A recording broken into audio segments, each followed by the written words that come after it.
So I'm here yet again with Charlie Hobson, the original flamethrower expert. Now, this video, we're going to go over essentially how the flamethrower expert began and then where it went to. They began as a long story. Well, we only got about 20 minutes, so. That'll just get the outline. So it started when I sold my company, 16 employees, to a larger company, and I had 3 years of payroll. So because I was from a family that was a lot of military, in fact, both my parents were flight instructors in World War II, I took the opportunity to start looking into military history. And it was down at Anniston, at the Chemical Corps and MP museums, that somebody kind of triggered it to me and offered me an opportunity to work on some flamethrowers. Not a bad opportunity. So I said, well, flamethrowers, I'll take a look at them. And I ended up with 10 of them within 2 months. So then the deal with the military history system, which I wanted to work for, the Center for Military History. And that eventually ended up my going to different museums, on a couple of bases, tank command, because I had HAZWOPER and all that other stuff. I could work for museums through Center of Military History to get artifacts into museums. And I mentioned the flamethrower to, at the time they were in Long Island, and they said, we would gladly finance or help with whatever you need to get a flamethrower working. This was 93. And I thought, I don't know. And we didn't have hydro test equipment. We didn't have the specifications. Nobody had a manual for hydro test. They called me back about a day later and said, well, you could take our manual. American Armored Foundation had an incredible library. And over the years, they ended up picking up an M3, a couple M2s, an M1, and started something called Flamethrower Day. And for probably 8-10 years, I came down and we'd fire flamethrowers. And just this last year, that museum closed. So fast forward to 93, 94, 95. The first flamethrower I fired was American Armored Foundation, and I had no help. All we knew was how to hydro test it. We knew nothing else. Who had the hydro test equipment? We found it in a trailer at a closed military surplus yard in, I want to say Denver's, Philadelphia area, Henry Hart. We went through the whole tractor trailer. He had a closure order because of leaking torpedo batteries. And we found a hydro test kit. And we found page after page of hydro tests were gold. That's all you need to get started. And then I restored the one for Armored Foundation. I went out and fired it. I had nobody with me. I did all this alone. And I got that thing, and you've seen them fire, come on. Yeah. And they are the most powerful handheld weapon. And I remember firing the thing and getting it off my back as fast as I could, and I said, I'm never firing one of them. They are really dangerous. Well, so, 93 on, we began Knob Creek every spring and every fall. Right. And we started developing things. Somebody came up with a torch method. We could use straight diesel. That made it a lot safer. Well, you bring up the torch method. How Couldn't did you get the igniters. Yeah, how did you fire it the first time if you guys didn't have the torch method? We had to mix alcohol, water, and gasoline to get it volatile enough to light the diesel fuel. And then any torch would light it. What we really wanted to do was get to a fuel where we could put matches out. Yeah. And that's diesel. Right. That was a big deal. So we started developing, through trial and error, the different safety things that would make it a little bit less dangerous. I don't know that we can really say safe, because it's never going to be safe, but it's going to be a lot safer. Yes. So we added the fact, of course, we're going to use nitrogen. We're not going to use compressed air. That was a big deal. And then we got the fuel down to where we no longer had a volatile fuel. Right. And then, of course, we lowered the pressure. That was one of the early things. And then we developed range rules. We found the pressure relief system that worked so good. And now there's a ASME certified code 300. This one right here. I love them things because you've heard them. Oh, it's terrifying. They make a noise. And the minute you hear that, James still hasn't even heard the noise yet. oh, we'll do it for him.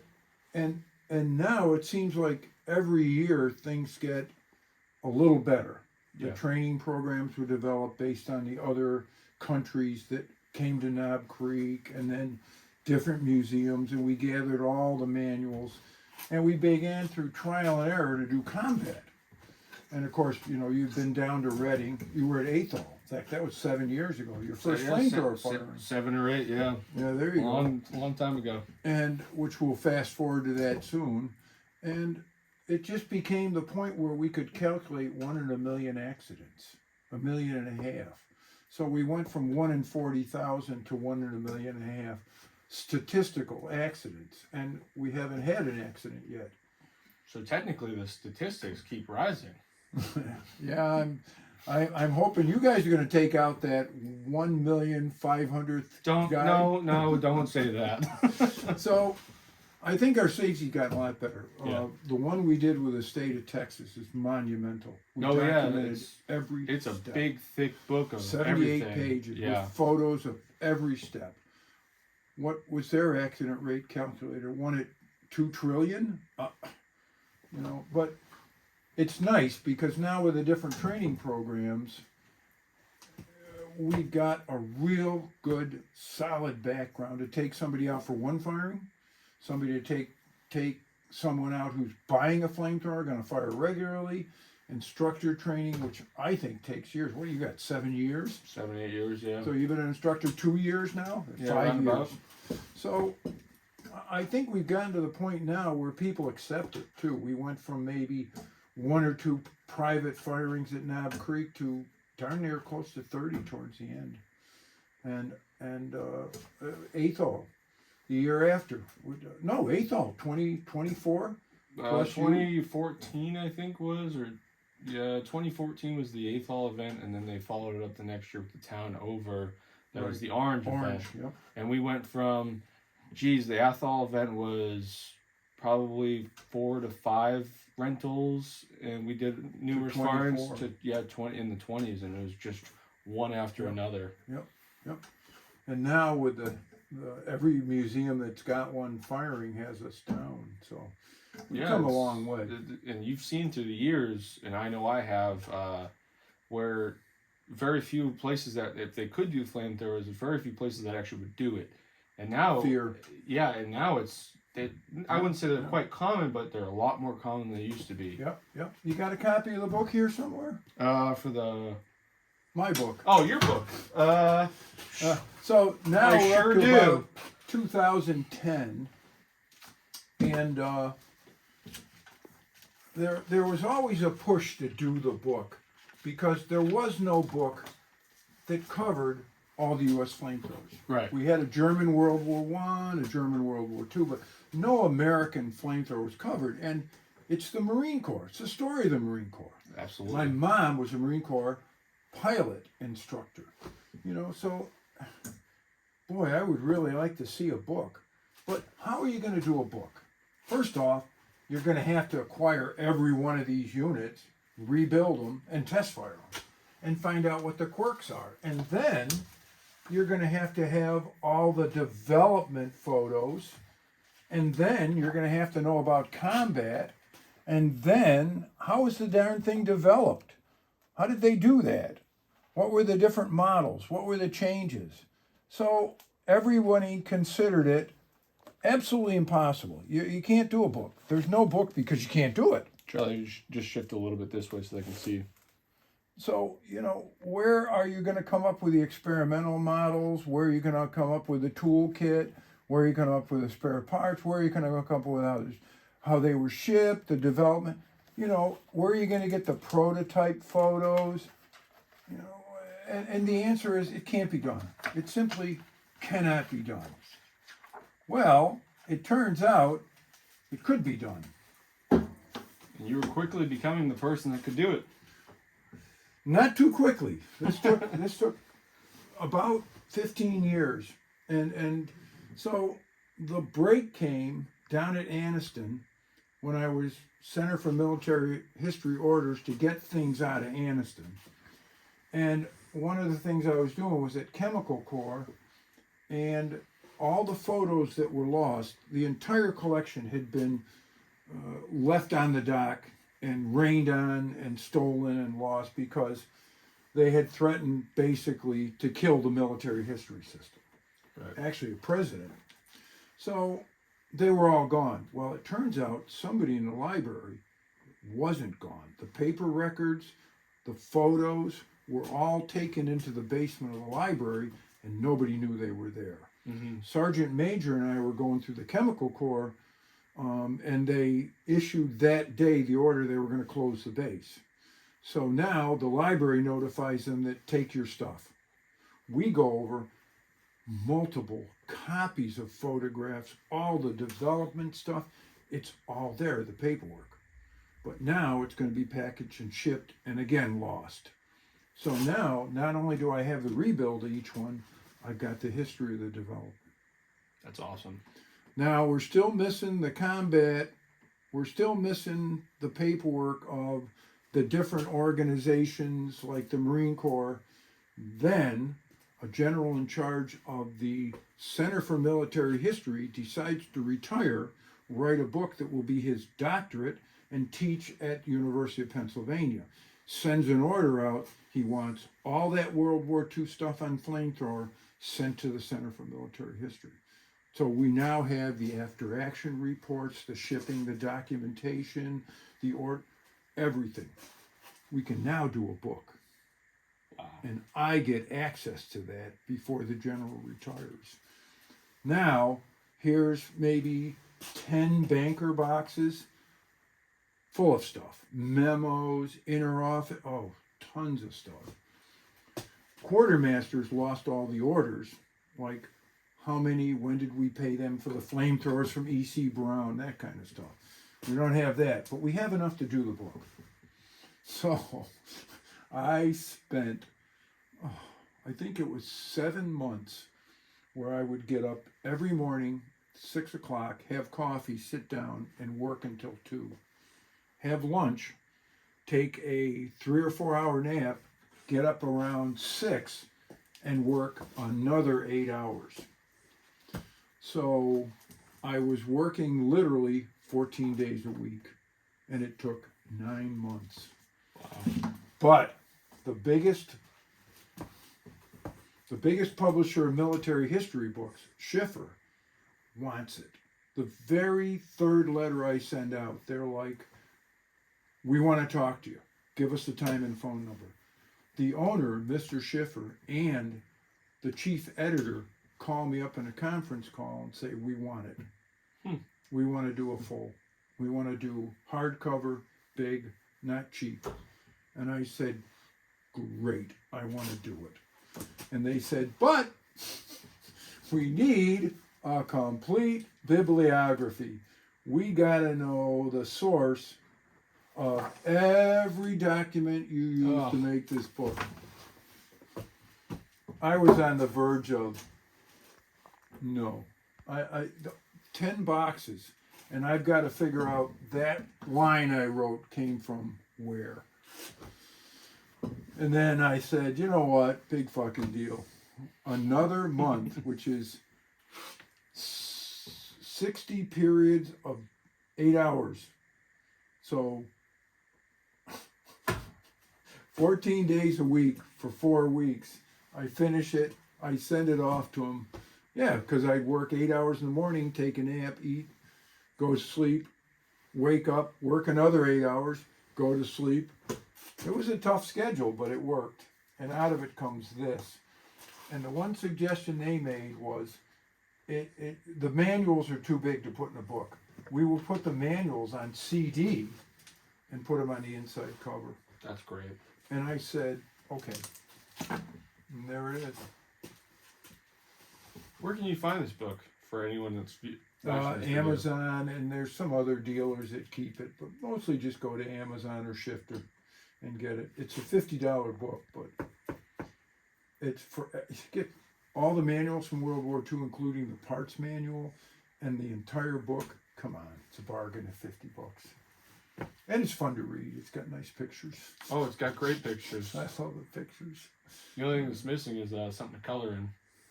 The what? Something to color in. Yeah, make it a children's book. Great idea. Dad, can I have a flamethrower? Sure, son. Which model? All right, so we talked about the book. Where'd you go from there? Well, by then we were talking 2009. I started getting more and more calls for shows and stuff like that. But I was spreading myself pretty thin because I'm doing the shows. I'm doing a little bit of the trying to get stuff onto the website, and I'm doing the repairs, and I'm negotiating with people for part, and I'm chasing things. I'm starting to get a little worn out. So about, I would say 7 or 8 years ago, about the time I met you, I was figuring, boy, I got to start thinking about retirement someday. So the idea of retiring when I turned 91 became, I think I'm going to be retiring early. Yeah. And now I'm 75, so. You're crazy for doing that much. Cause yeah, I did. Yeah, this is a lot of work. It was. But it was a lot of fun, and I met so many fascinating people. I mean, it's just, we could spend another hour talking about the people I met. Oh, yeah? So now that I've decided I got to start prepping to get out. And of course, this last year, Terry mentioned, my wife mentioned she wanted to retire. She's got a private practice. And I got the bug. And I decided I really got to start doing this. I'm 75 years old. Come on. So I started marketing it, and I knew I could market heavily, invest a lot of money, and get a good buck for it. But the problem would be the flamethrower industry is flooded with, the only word I can think of is shysters. They'll buy something and turn around and take parts off it and sell it for twice what they bought it. Yeah. And which was great for my reputation, because everybody in military history would say, don't go to anybody else. Go to the flamethrower expert. Don't go anywhere else. You'll get an honest deal, fair, tell you the truth. Anywhere else you go, right in the butt. Right in the butt. You got it.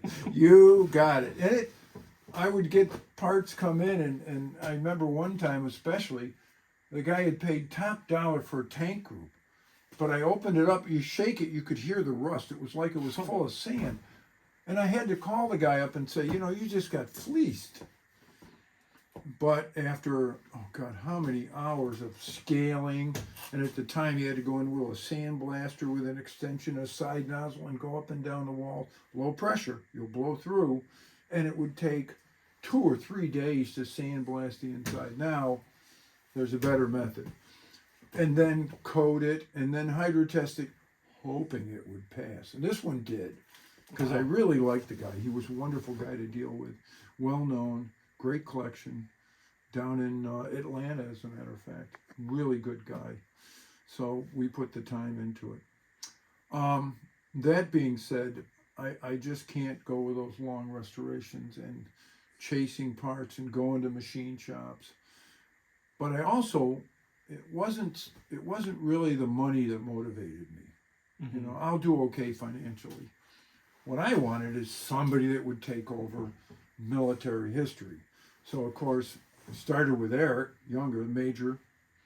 Yeah, from the Paris Island Historic Company. Island Heritage Foundation, yeah. Who I've been working with for a long time, and we started trying to get the Marines down there, and it just didn't seem very possible. And you kept surfacing every time I turned around. So we're firing. In fact, my business cards are you with the M2 attacking and it was really well made. Dave Yeah. Kerr built a Japanese emplacement, and Casey took a squad and burned it out, and it just really well done, Yeah, it was a good really time. nicely. And so, your name kept surfacing, and I dropped the hint on you more than once, but Yeah, I didn't remember the first hint until my wife told me, but yeah. Yeah, I remember, what was it? Reading Air Show 2022, so last year. Yeah, you were like, I'm really thinking about retiring. And I'm like, really? And you're like, I would like you to take it over. I'm like, oh man, like that's an offer of the century, but it's it's a lot of capital. And then you're like, well, think it over. And I remember I went to work. One of the Marines I work with, he's actually my boss, James. I told him about it. wish he was here. Yeah. And Great guy. great guy. Don't tell him I said that. Oh yeah. And I told him about it, just telling him the offer. And he's like, I want in, and I'm like, that's not even what I was thinking that was going to happen. And you had a couple different people that were interested. Yeah, we had one guy who was going to come up with cash for a significant amount more, but you pay for the company. What? You pay for the company. Yeah.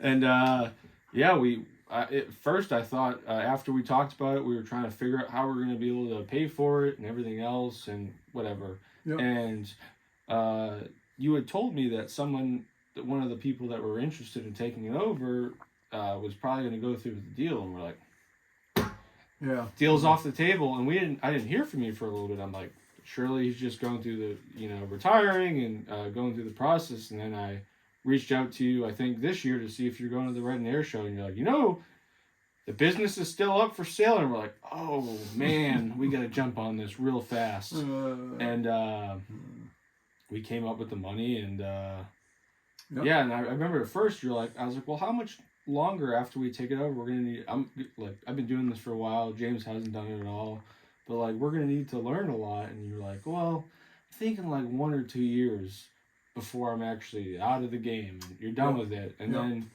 you met us, or you already knew me, but you met James and I, and you saw how we worked, and the love of history. And it's you're not done for a long time, for a while, huh? Yeah.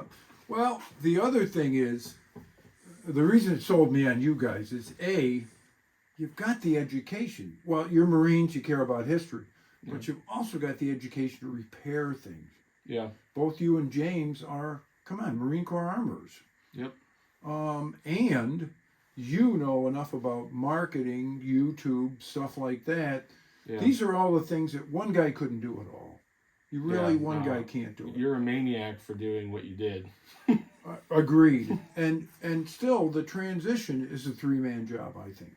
Oh, yeah. The transition of getting you into money-making shows, finding the parts, transitioning from my name to your name, that's a three-man job. Yeah. And I want to stick with it until it's done. And we went from the expert to experts. The experts. It's plural. 3 times the power of just one person. Yeah. So now we're going to have full marketing, full repair. We can machine. We have the capabilities to machine. The sky's the limit. Yep. And if you guys are both working and somebody has to run down to Lost River, I'll take a weekend and go. That was great. I loved that. That was wonderful. Yeah. Yeah, we're looking forward to doing more. We're hoping to rent flamethrowers at their spring show. Yeah. We have a lot of plans coming up for rentals, reproducing parts, you name it. We're planning it. Yeah. So I would imagine that more than 75% of the flamethrowers will go through your hands, because who else is going to do it? I mean, you've got the parts. You've got the experience. There's a lot of stuff. I think we learned this weekend, just hydro testing. Yeah, we hydro tested. Extremely difficult. We did, last time we did the M1, the M1A1, the M2-2. We did the unissued M2-2 this weekend. We did the original, only the rare first flamethrower, the Type 100. Yep. We did German reproduction, Twice, F41s. because we went back and did the wand to make Yeah, sure the wand and the hose hose. Yep. We're always learning. Yep. So, yeah, we're looking forward to seeing what we're gonna do in the future. And thanks for explaining the history.